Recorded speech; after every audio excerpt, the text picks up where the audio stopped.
welcome back to Two Homers and a Realist. It is the mid-season, middle of the season, midweek pod. We're going to be talking about what the Sooners have accomplished and what they have in front of them. Very exciting times. I'm Steve. Lucas. Jay. Connor is remote. He's on location. He is scouting out. We are not resting. He is out there reviewing the next 6 games on the schedule, and he's also looking forward to what's going to happen in the championship game and then the playoffs, which look like they're just basically inevitable at this point. If you listen to ESPN, who has us at 71% likely to get there, which I don't believe that number, it would, and the most likely team to get there, it would seem like it's kind of rat poison right there. I'm a little concerned about that. I don't want us to get the big head and think that it's automatic by any means, because even though OU will be probably a double-digit favorite and in some cases greater than 20-point favorite in several of the remaining games, they definitely could slip up and get beaten by probably anybody on the schedule. Most likely won't, but anything can happen right now if we don't take care of business. I think these guys may have the 2000 team mentality where they remembered how bad it was the year before, which obviously the 99 team was better than the 22 team. And you could feel it growing then. And by the end of last season, you really could, other than the bowl game against Florida State, there really wasn't a whole lot of hope outside the program. And so they just may not know how good they are, kind of like the 2000 team, because that team blew out, Texas 63-14. Then they won a nail-biter kind of against Kansas State, then 14-0 down against Nebraska before we came back and won that game. And then almost lost to A&M. I mean, there was a bunch of close games. Almost lost to Oklahoma State. After the huge, horrible Oklahoma State team. Yeah, you got to have, who was it, Derek Strait knocked the pass down on the very end of the game. From Sam Mays? Hopefully we don't have, no, it wasn't Sam Mays. Who was the tight end? Sam Mays was the lineman. Oh, yeah, you're right. It wasn't a tight end. It was a receiver. No, it was a big tight end. It was a big tight end. Yeah. I can't think of his name. He was giant compared to he Derek. was. Anyway. So that team knew that they were good after the Texas game, but still remembered what the season was like before, that anything can happen. So I feel like this team may have that same mentality where, we've got a little cockiness to us because we haven't lost yet, but it doesn't have to look too far back to remember the feelings of last season. Yeah, I think rat poison only works if you were really good the season before and you've continued it on to this year, and you just don't see how you could possibly lose a game. But yeah, last year was so painful for everybody associated with the OU football program that I don't see these guys getting too big of a head going into any game. I think you're right. I feel like they've got a good head on their shoulders, and they're coached really well to prevent that. What I do think we need to do, this is my outlook for the entirety of the rest of the season, is put teams away quickly, take care of business, and allow our players to get lots of rest, and also allow the underclassmen to get in and get some experience. Agreed. So all of those things work to your advantage, obviously, and that's going to say start fast, continue to finish strong for the first half, put yourself in a position where at your luxury you can play who you want to play, how you want to play. It'd be really great if we could see Jackson Arnold play quite a bit of the second half in a lot of the games going forward. And I'm not going to be conceited to think he can be there in every game. But then again, we might be ahead enough that he could be there in every game. This Big 12 schedule is, in a lot of ways, pretty weak. So I would like to see us not lollygag around, and hopefully we progressed far enough where we're not trying to experiment and learn things. We're just trying to experiment to implement things and see success with new looks and new formations, and then get off the field and let some other guys in on the game. Yeah, I think you can add Kip Lewis and McKenzie at linebacker to that same philosophy. Yeah, definitely. You do not want to lose a Stutson or a Kanik in a fourth quarter of a game that they just don't need to be in there. Yeah. More Peyton Bowen, obviously. Gentry, hopefully he stays healthy, but he has been kind of banged up in and out of the whole season. And we need Vickers to get in there. We need. What's the story on Kanai Walker? I don't know. I don't know what happened with him. Because I don't even know he made the trip. Did he? He didn't suit up. He didn't suit up. Yeah. More PJ, obviously. We had a bunch of players that could use some time because 6 games is still a lot of games left. There's going to be a lot more people banged up. That I don't think PJ's too far away from being a starter. No, I think mean, you're right.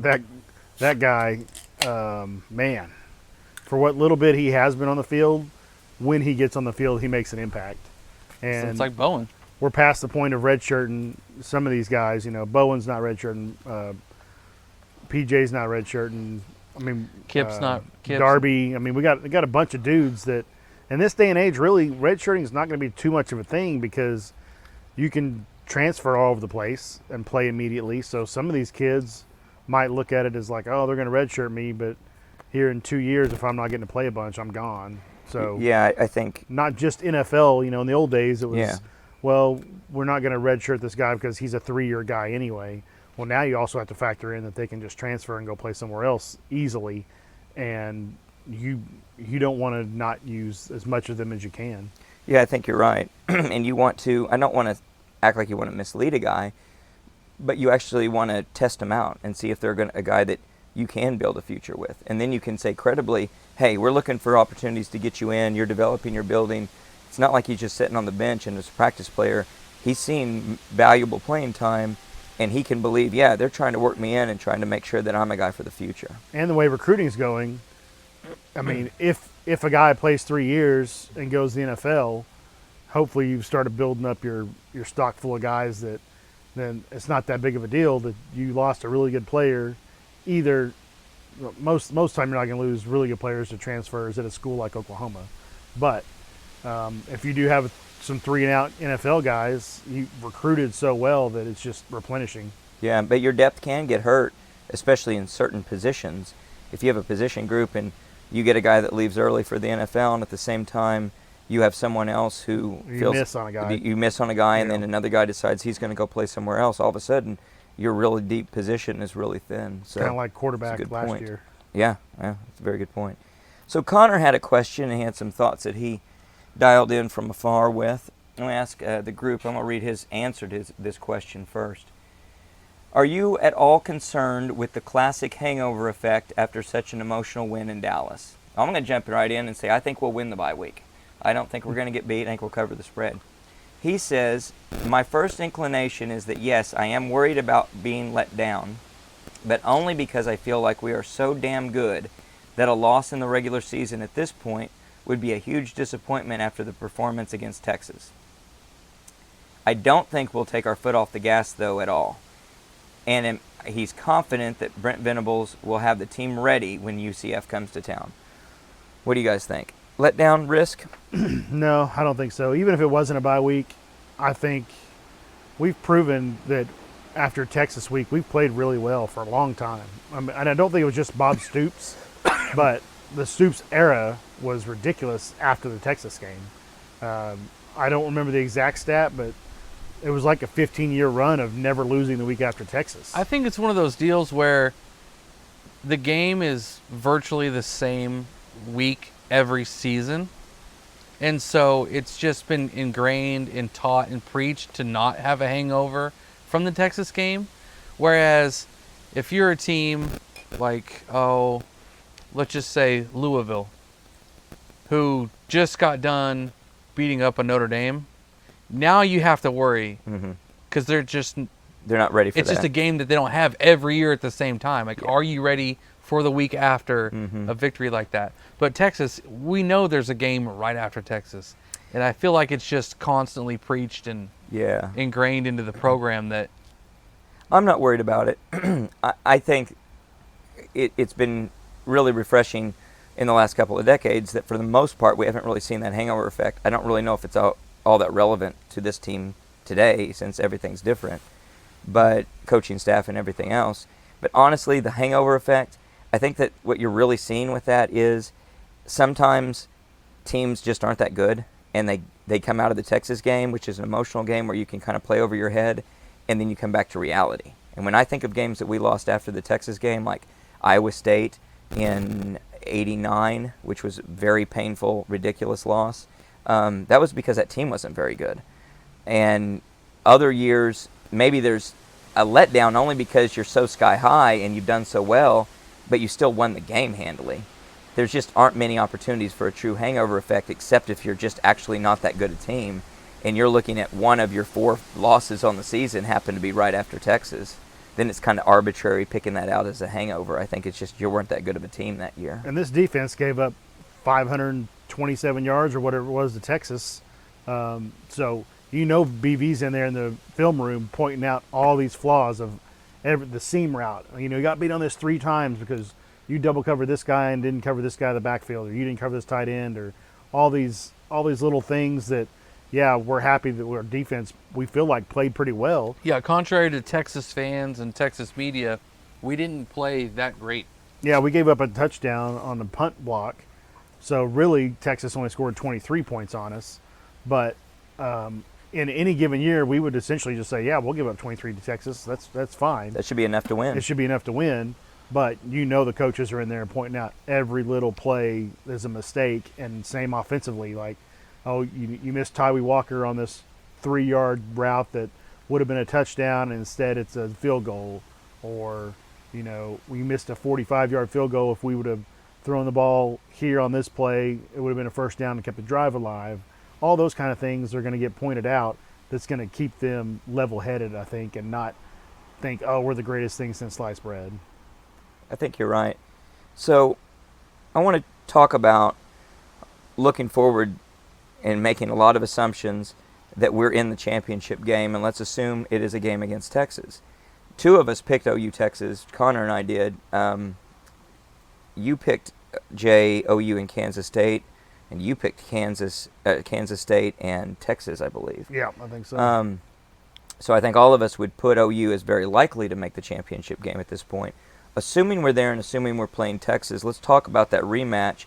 I'm going to read Connor's thoughts on the Texas game first, as it's a good transition there. He says, we beat Texas while leaving a ton on the field. We could have won that game by 2 scores. Point being, we didn't play our best, and we still beat an elite team. The ascension that we keep referring to is such a factor for this team, and that we have not, and it's something we haven't seen in recent years. He's pumped to have a week off to rest after Texas, but equally as excited to see our guys continue this run in the coming weeks. So I would say that I agree that we did leave a lot on the field. My concern is that Texas did too. I think that Texas left a lot of points on the field. They got into a position where we were struggling to stop them. We had to go to a goal line stand, and you would rather not have them have the ball on the 1-yard line, and that was an epic stand, but it doesn't exactly express dominance that you let them get that close. They had as many 527 yards against us. There was a period there after we're up 2 scores, we're up 10 points, and we just can't move the ball effectively on them. We go for it on a 4th down, which I think was the right decision, the wrong execution at midfield after the Ewers fumble. And that was an opportunity to kind of put the game away, but we don't do it. They stop us, and they go on. I'm watching watching the game again on replay, and I'm looking at the score, going, "Damn, we're late in this game, and they only have 17 points. They're about to get to 30." And sure enough, there they go, and they get there, they tie the game, and then obviously go down and kick a go-ahead field goal. So I think that there's a lot to be concerned with, I hope, and I know the coaches will be pointing this out. I hope the players, it sinks in for them. I think, and Jay, you're going to talk about this, I think, too, Texas feels like they left a lot on the field, and they feel like they can win this game. Yeah, gosh, for me, I think it's hard to beat the same team twice in a season. I don't know if the statistics bear that out whatsoever. But if you had told me before the season started that you could go 50-50 split with Texas, you each win 1 game, I would say lose in Dallas. We did. We talked about that on a pod. Yeah. Win in the Big 12 championship. Yeah. And maybe I'm just trying not to ride too high. I think I'm just nervous about a rematch, which rightfully so.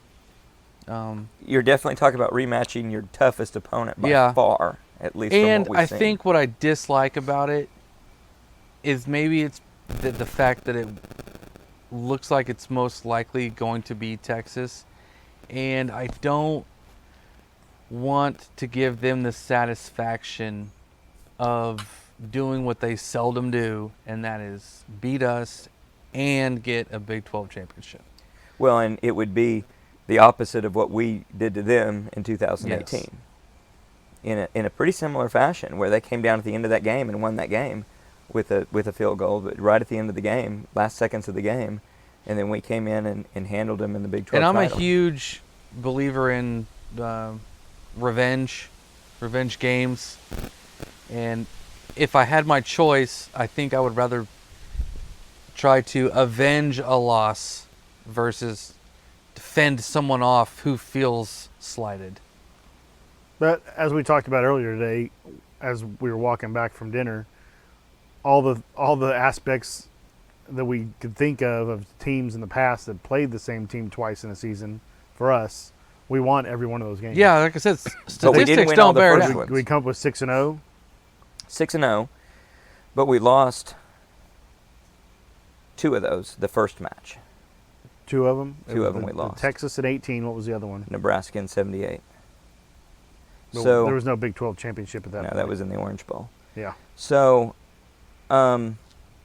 Which is crazy to think about. and a couple of nowadays. those were weak teams. the same conference playing each I other know. in a bowl game after the fact. It's not It's well, crazy. but Florida State, Florida did it right, and so it in LSU, Alabama. Georgia and Alabama, but those are and Georgia those and are Alabama. playoff. They didn't put them in bowl games, Right. Just- against each just in other a in bowl. the same The only conference. caveat to this whole topic is everything on social media from the majority of Texas fans or their media, and even a whole bunch of national media, still feels like Texas is a better team, should have won that game. I fully expect if there is a rematch that Texas is favored in that game.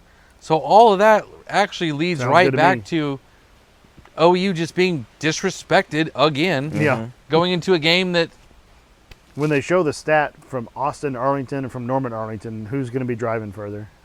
Because we always get this stat for the OU Texas game. That's true. Who's closer in Arlington at Jerry World?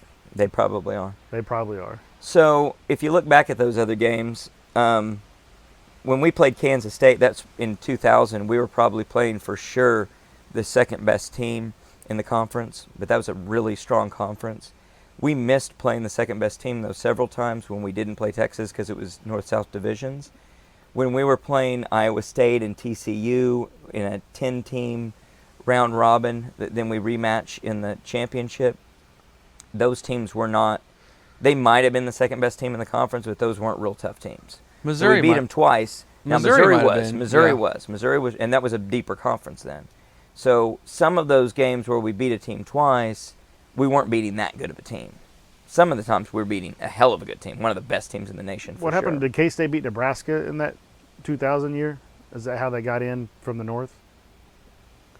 I guess it would have had to be because had to be, we yeah. gave Kansas State a loss and Yeah. Nebraska a loss. Well, I Yep. guess they could have. Nebraska could have lost to. Oh, did they lose to Colorado that year? Yes, that's And right. that's why Kansas State got in. That's how they got in. Yeah, That might have been it. I think that's right. And that was a tough. The 2000 Big 12 championship. I was there at Arrowhead. Yeah, that was tough. That was a very tough game. Come down to Heupel pitching it to Quentin Griffin on a 4th and 2 to seal the deal. Yet again, another parallel this season and that great season.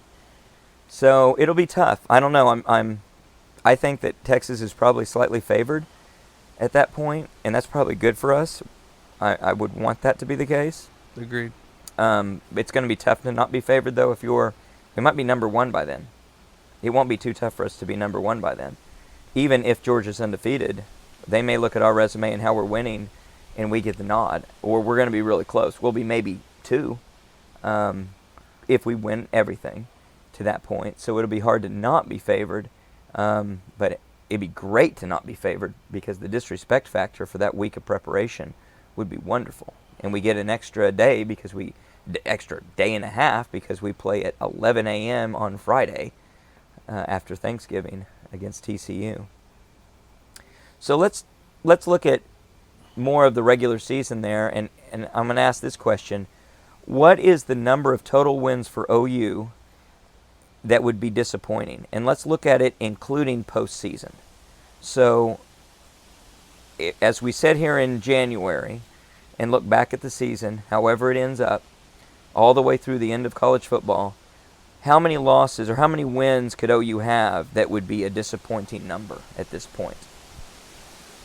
Well, I think if you go losses, 2 losses at this point would be disappointing. If we lost a regular season game and then win the Big 12 title and either make the playoffs or play in a really good bowl game and lose either one of those would be disappointing. But I don't know that this is a playoff team. So, it's all circumstantial as to that point because, say we lose to Kansas for some reason and then we still end up rematching Texas in the Big 12 title.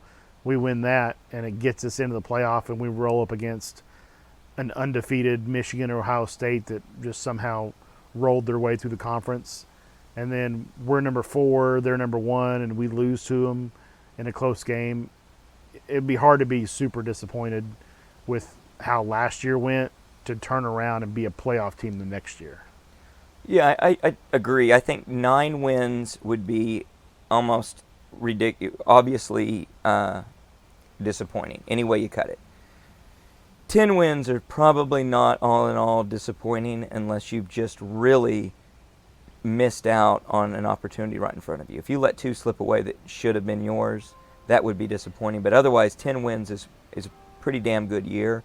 11 for sure is a good year, almost no matter how it breaks. And as you go up from there, it just gets better, would be my opinion. Yeah, preseason, I was a 9-3 guy, and I think at this point, now that you're 6-0, I think 9-3 would be. But I'm not saying 9-3. I'm saying all the way through the postseason. So you can't just be 9-3. Okay. So if you were 9 wins. 9 wins would be 9 bad. wins would be bad. Yeah, 10 wins for me. Even if it's 10-3, it's pretty understandable. Yeah, 10-3 would be Frustrating, but still something to build on. yeah. Yeah, considering last year. Yeah.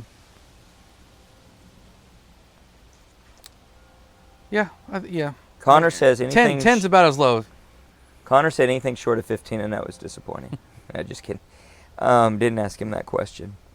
So we made a poll today and asked what the toughest remaining game on the schedule is. 81% agreed with, I think, all of our pick, which is Kansas. At least on paper right now, Kansas looks to be the most difficult. West Virginia was next, and then Oklahoma State, followed by other. Other might have gotten a vote or two, very, very little. Now, then again, things can change, and you could have an Oklahoma State that rises up and gets their act together, and all of a sudden they're a contender, and they're the going to Stillwater is the most difficult game if Kansas proves to not be very tough. West Virginia wouldn't surprise me either. The others would tend to surprise me if they're the most difficult. If they're difficult at all, that actually would surprise me. Any thoughts on that? No, Kansas was my vote. If we went up and handled Kansas, which we'll know soon because that's the second. It's coming fast. We got UCF after the bye week, and then at Kansas, and then at Oklahoma State. It's all right there in the next 3 weeks essentially. We get West Virginia at home. The trip to BYU, they're 4-1 right now, which is probably better than we would have assumed at this point. But TCU is a disappointment.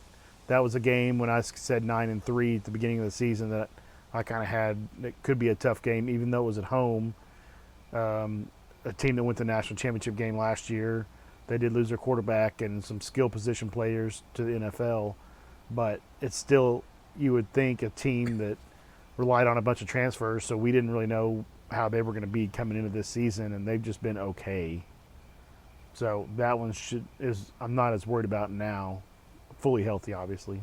Yeah, I think BYU is kind of a tricky game because we don't know really what they are. And if they rattle off a couple of wins here soon, that game is easily going to look like a much more dangerous game than previously thought.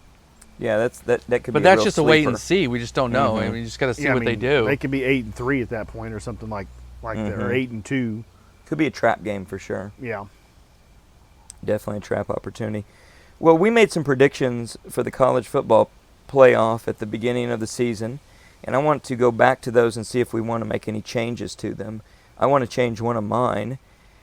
I had predicted that the playoff teams would be Georgia, Michigan, Florida State, and Ohio State. And I am going to put OU in there.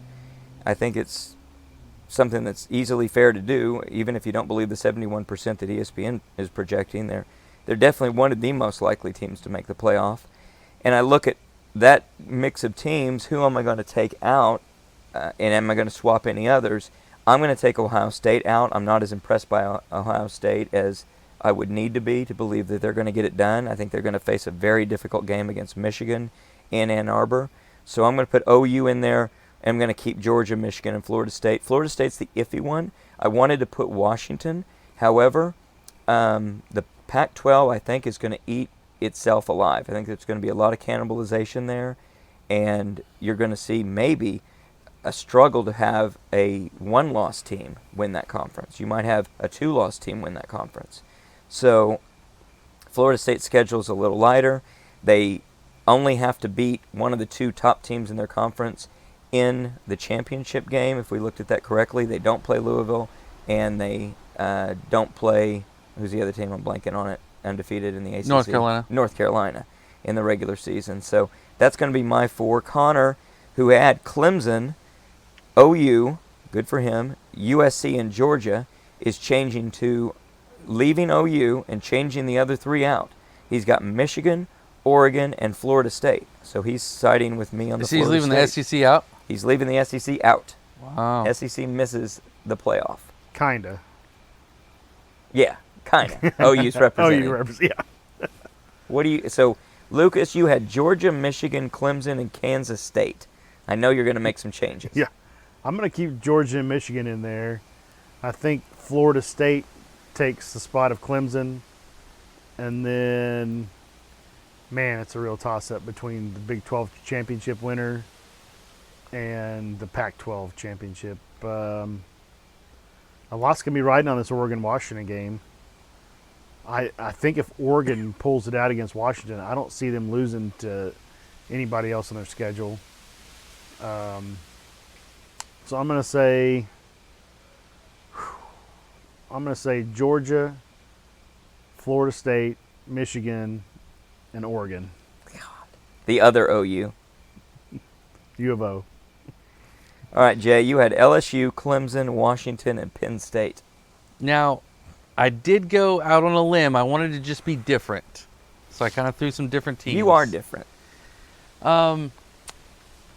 Let's keep, just for fun, let's keep Penn State. Let's keep, I think Georgia's going to make it. Let's go with Penn State, Georgia. I'm not sold on Florida State. I don't know if I'm sold on anyone from the ACC. You're definitely not sold on Clemson, so they're out. I'll replace it with I'll put OU in. I'm there. Over LSU? I need the good vibes. No, I'm putting Georgia in over LSU. Okay. Who's out? Washington? And OU's in? I might leave an ACC team out. I don't know. You don't have an ACC. I don't know if the math works. I don't know if the ACC We can only have be 4 left teams, out. so. But I'm trying to think if they can be left out. Because the only 3 really good teams don't even play each other. So. Yeah, they got to slip up somehow, don't right. they?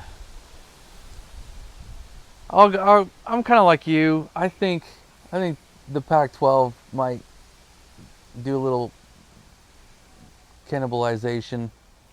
So I'll keep Florida. I'll do Florida State. OU, Florida State, Penn State, Georgia. All right. So LSU is out. Clemson's out. Washington's out. Penn State, Georgia, OU, Florida State. So Florida State's the only one that we all have in. So that's interesting. And I think that's good logic, at least on the conferences, that it's very likely the ACC gets a team in. So interesting that the 2 conferences, or the 3 conferences, really, that have been so decimated. Give me North Carolina. Florida State's out. Florida State's out. They're North Carolina's in. North Carolina's in. Mac Brown is back. Before Texas. That's something I would love to see. I would absolutely love if Mac Brown made a playoff at North Carolina before Texas did. Yep, that would be That would great. be phenomenal. So that's interesting because I was starting to say that we've got the three conferences that have been sort of decimated by all of the conference realignment. They're the most likely conferences to put somebody in. It seems like the ACC, the Big 12, and the Pac-12. That's pretty interesting. Well, there's one more thing we need to predict, and that would be locks of the week. The realest deal, locks of the week. So locks of the week, I need to pull it up. My apologies, I didn't get it pulled up to see how we did and how we've done to date. I'll pull that up real quickly though. It hasn't been splendid still. Some of us still haven't turned it around, and I'm referring to myself. So last week I was 1-2. Connor was 2-1. Lucas and Jay were also 1-2. We are 51% as a team. 42 and 41 with one push. Guys, we got to get this going. It's midway. Unbelievable. It's midway through the season. We've got to get this turned around. I'm still over 50%. You are, yeah. You're doing good. You're doing good. Trying to hold you up. No, I appreciate it, but I don't need your help anymore. I'm gonna walk on my own now, because I've got it figured out. I got my algorithms. I fired my entire analytics team, turned it over, got a new group of nerds working on this. So here we go with my locks of the week. I've got Duke giving 3.5 to NC State. I've got Penn State giving 41.5 to UMass. That's a bunch of points, and they're going to score a bunch of points. And I got Tennessee giving 3 to Texas A&M. Connor Nope, Connor gets to go last because he didn't show up. is going last. I've got West Virginia minus 2.5 over Houston. That line is unusual because Houston has not played that well. West Virginia has looked fairly decent. Their only loss is to Penn State, right? I think that's right. It is on the road in Houston, but that's not a tough place to play. Nobody goes to those games. So I got West Virginia minus 2.5 in that one. Okay. I've got North Carolina minus 3.5 over Miami. North Carolina surprised me with how bad they beat Syracuse last week. And that's obviously a little bit of a rivalry game here in the last few years, but I like UNC minus 3.5. And then I'm going to go with Coach Prime, Colorado minus 11.5 against Stanford on a Friday night. So I've got a Thursday night game, a Friday night game, and a Saturday night game. Jay? Who you got? All right, I also saw the line in the West Virginia-Houston game, and it just didn't look right. I don't know. That's all I could say about it. So I'm also taking West Virginia minus 2.5. I'm going to go with I'm going to go Kansas. Is that down to 3 or is it 3.5? 3. 3. Kansas minus 3 against Oklahoma State. Oklahoma State played better than anyone thought they would against Kansas State, but that's not really who they are. Where's that game at? Stillwater. Stillwater, Okay. yeah. And my last one is going to be Syracuse, right? Syracuse plus 17.5 against the Florida State team that No. Okay. Yeah. You're against Florida State? yeah, it's Syracuse against Okay. Florida State. I wrote it down wrong. Florida State's just they're good, but they haven't just been killing people. Like it was way too close with Boston College. I don't know. I think 17.5 is just too many points. Well, Connor has SMU giving 11.5 to East Carolina. Iowa State getting 4.5 against Cincinnati.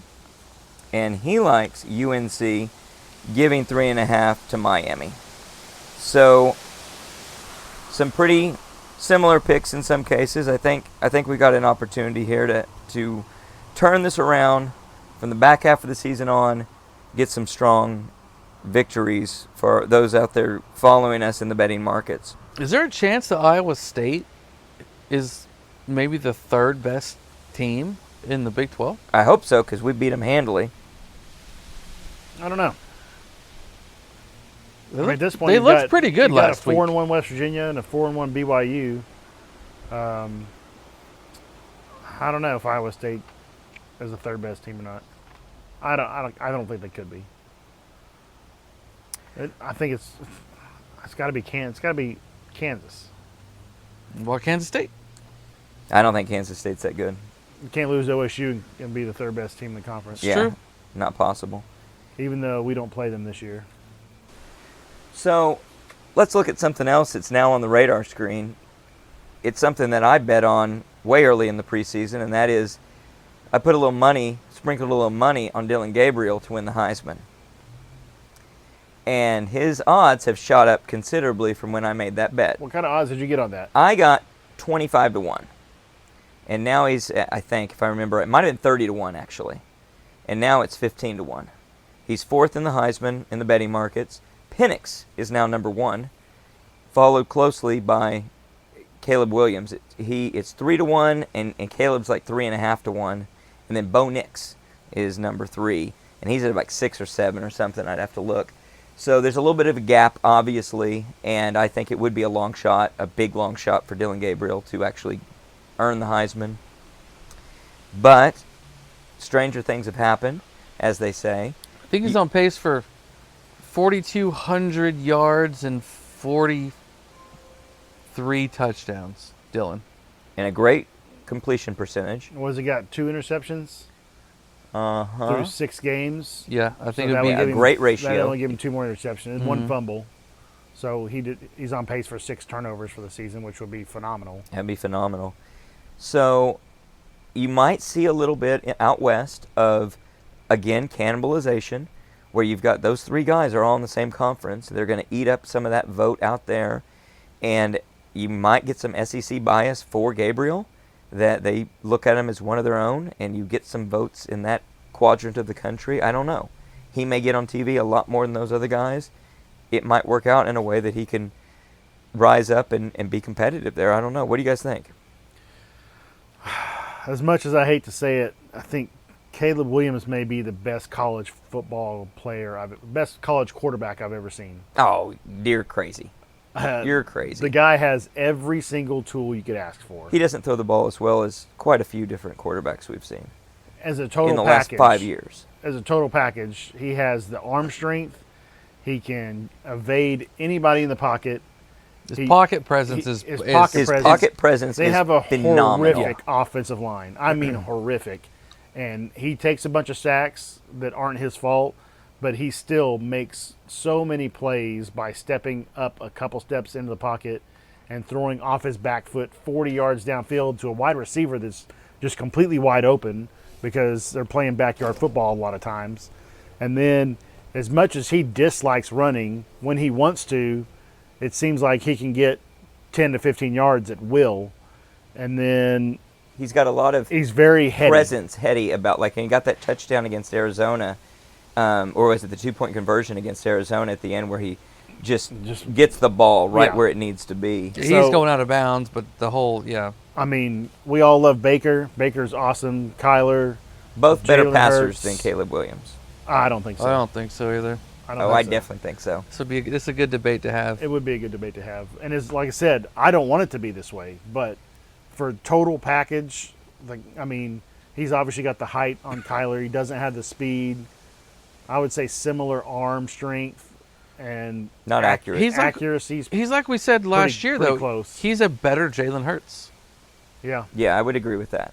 I'd agree with that. I mean, so I think that as he goes up against defenses that are actual real defenses in the coming weeks, we'll see it and it learn will be a lot. it will be tough. We'll learn a lot. And when he was at OU, we talked a lot about his 50-50 ball. He doesn't really have to throw those now because their skill position players at wide receiver they're open all the time, and they're averaging over 50 points a season against not very good teams. A game, I not a realize it. Yeah, a game, which I realize they're not playing that great a competition, but to my eyes, he looks like the best quarterback I've seen in person for sure. And and Kyler, I think up until that point was the best I'd ever seen. I think Kyler had a second college season as a starting quarterback. That would be an awesome debate between the two. Yeah, that could be the case. I think we need more information to rule on it because Tell me a big game that Caleb has won. OU Texas. What else? OU Oregon. Yeah. That a big game. I mean, he. But I'm not picking him to win the Heisman because I think that they're going to lose 2 to 3 more games before the season's over. They've got at Washington, they've got Oregon, they've got UCLA, they've got Notre Dame. I don't think they'll get through that unscathed, and they'll have 2 to 3 more losses, which most of the time that's not going to do you for a Heisman. Also, winning the previous year, Archie Griffin's the only back-to-back winner and only 2-time winner in 19, what was that, 76, 77? Or 75, 75, 76. So I think all the people that vote, as much as they think Caleb is incredible, may just hold that against him since he's already won one. But I don't know. I think the fact they're going to have 2 or 3 losses and maybe more is going to yeah, be and held like I against said, them. I don't think he'll win it. But I don't have confidence That's part in of Bo my Nix. problem about the whole award, though. Yeah. Like, if Dylan Gabriel were to somehow win the Heisman Trophy this year, it would be based off of how valuable he is to his team and how unlikely it was maybe for his team to be where it's at. Yeah. But he's not the best player. Flat out. Not Flat even out in the close. country. No way. So that would be, in a weird way, disappointing for me in, I guess, the award process. So that's how that whole process. That award is so screwed up Yeah. in general Exactly. because for the last 20 years it's gone to one of the best players on one of the best teams. Usually quarterback Usually on the quarterback, best team. Sometimes it's- running back. and very weighted towards lots of stats. Yeah. Yeah. Which is very much in Caleb's favor because the guy's having to play 4+ quarters every Yeah. game. Oh, and he's way ahead of his pace of last year. yeah. But he has played the first half of the season's been much easier than the second half's going to be. Well, easier in terms of competition, Yes. harder in the fact that he's had to play, like we said, 4 quarters plus overtimes. But he's also cranking up stats Yeah. against the Arizonas and the Yeah. Arizona teams they're barely They're beating. playing they triple should all work overtime. against Yeah. him. Yeah. It's just stats that are meaningless stats. But he's It doesn't work also against him because it's you can not also his say fault he's that they're absolutely that they're tight carrying that games. football team. yeah. Yeah, He their is. defense is so but bad at the same that time, he's having to yeah, do that. I agree. But it's also, it's not a fair comparison because this guy gets so many at-bats. Yeah, he's going to get a lot of home runs. It's just normal. It's natural. He is one of the best players. Of course he's going to get these stats. So we need to kind of normalize this for any level of competition. I do think that's what we'll see in the coming weeks. And I will agree, if they can go through the schedule and lose just one game, everything else being the way we think it would go to have that happen, he's a shoo-in for the Heisman. But I don't think anything close to that's going to happen, and I think there'll be a come down to earth on all of it, and I still am not convinced that he is that great of a passer. I think he'll be invited to New York but won't win because of the losses. But I also don't see another player in the country. I don't think Bo Nix is great. Penix is having a good year. They really haven't played anybody, so there's chances that he comes down with 1 or 2 losses. You know, Bowers at tight end at Georgia's getting a lot of hype, but he's fairly uncoverable. I mean, he's almost like Travis Kelce. 0% chance the tight end wins the Heisman. Yeah, Yeah. 0% chance tight end wins it. There's no amazing running backs this No. year. So this is probably the most up in the air Heisman I can think of in a long time. Defensive guy. I mean, what if Stutzman finishes with 150 tackles and 3 interceptions for touchdowns? I mean, he'll win the Butkus. Yeah, But will he get an invite to New York? Who knows? he might. We've had Bosworth did, Roy Williams did. I don't think any other OU defensive guys did, I but don't think Roy got to go to New York. did he not? No, he Thought he was was in the I top think he 4 or finished 5th or 6th. fifth? Yeah. Okay. I think that was. He was close, yeah. He was close, but I don't think he got invited. Well, it is a tight race, and I think it'll get tighter because of the competition that so many teams are going to face in the back half of the schedule, which works to Dylan Gabriel's advantage. As far as we look at it on paper, the only thing that would work to his disadvantage is back to the thing I said at the top of the hour. If we can take care of business and get him off the field, he won't have the stats as far as the number of touchdowns, the number of yards that so many naive voters, I'm going to call them ignorant voters, and ignorant fans just get so enamored with that he won't have that going for him. But his efficiency will be there for sure. But the conference challenge hurts him too. If it turns out that OU and Texas really are the only two Yeah. really good teams in the conference and everybody else is also ran, that will hurt him because we didn't have a big out-of-conference win against anybody. Yeah, I would say the only Big 12 person that had a chance to truly win the Heisman was Ewers. Yeah. So you don't give Gabriel a chance.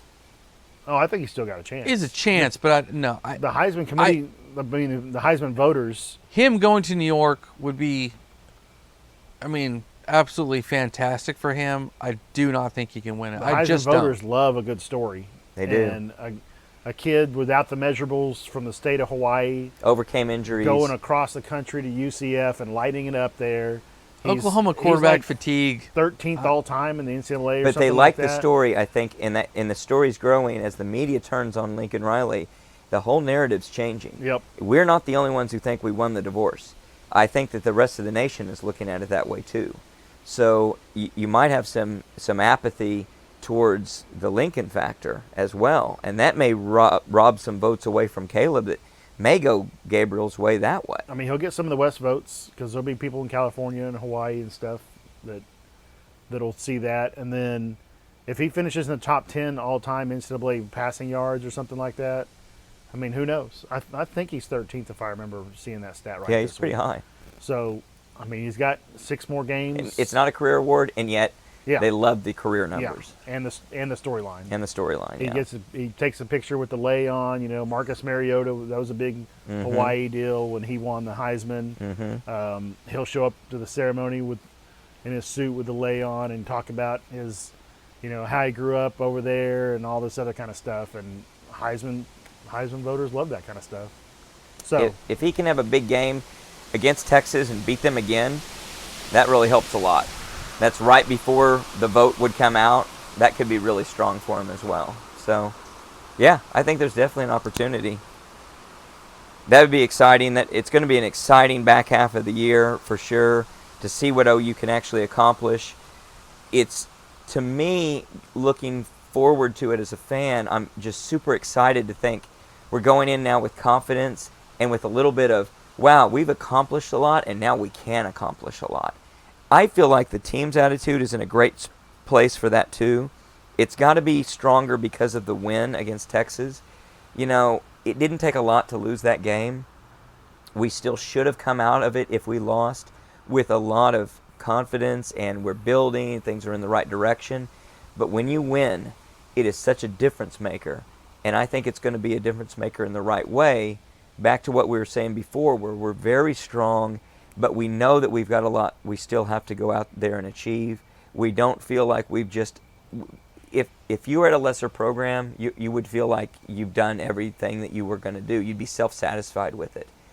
I don't think we're going to be satisfied anywhere close. In 2000, I remember I wasn't satisfied or wasn't to a point I was going to be satisfied until we got to the national title. And I desperately wanted to win that game, but I told myself, I'm going to be happy with this season even if we lose tonight to Florida State. But we didn't. We won. And I think the team's attitude is going to be much like that, where they want to go out and they want to finish strong and win everything that they can win. I think one thing we have in our favor versus a Texas rematch, them being in year 3 of their head coach and we're just in year 2,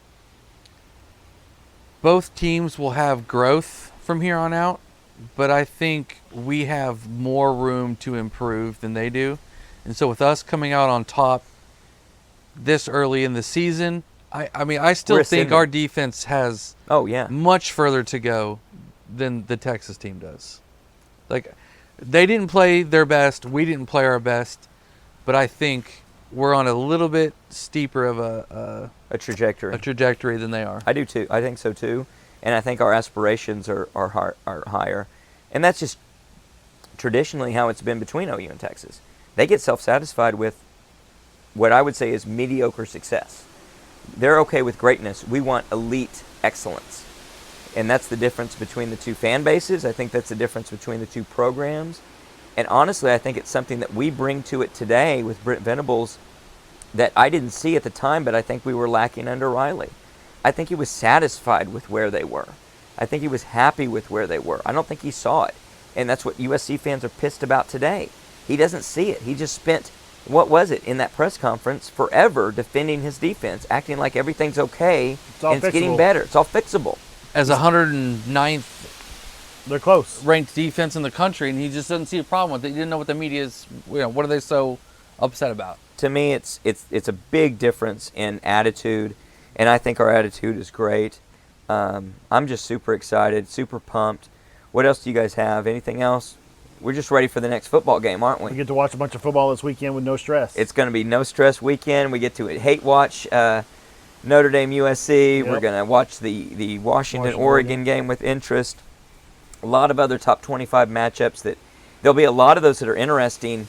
Hopefully they're good games, but it's going to be funny. You'll write this down and look back in 3 or 4 or 5 weeks. We'll look back at this week and say, well, those were really epic or pivotal games that we didn't appreciate at the time, but they changed the trajectory for everything. It could be somebody right now ranked, somewhere in the 10, 11, 13 ranking that all of a sudden they lost or they won, and it was a very different season for them and for the rest of the country as a result. I believe in this team. I think the team believes in themselves. And what I like about it is not only do they believe, but we're hungry. I think we're hungry for more. I'm ready for it. Well, until then, Boomer. Sooner.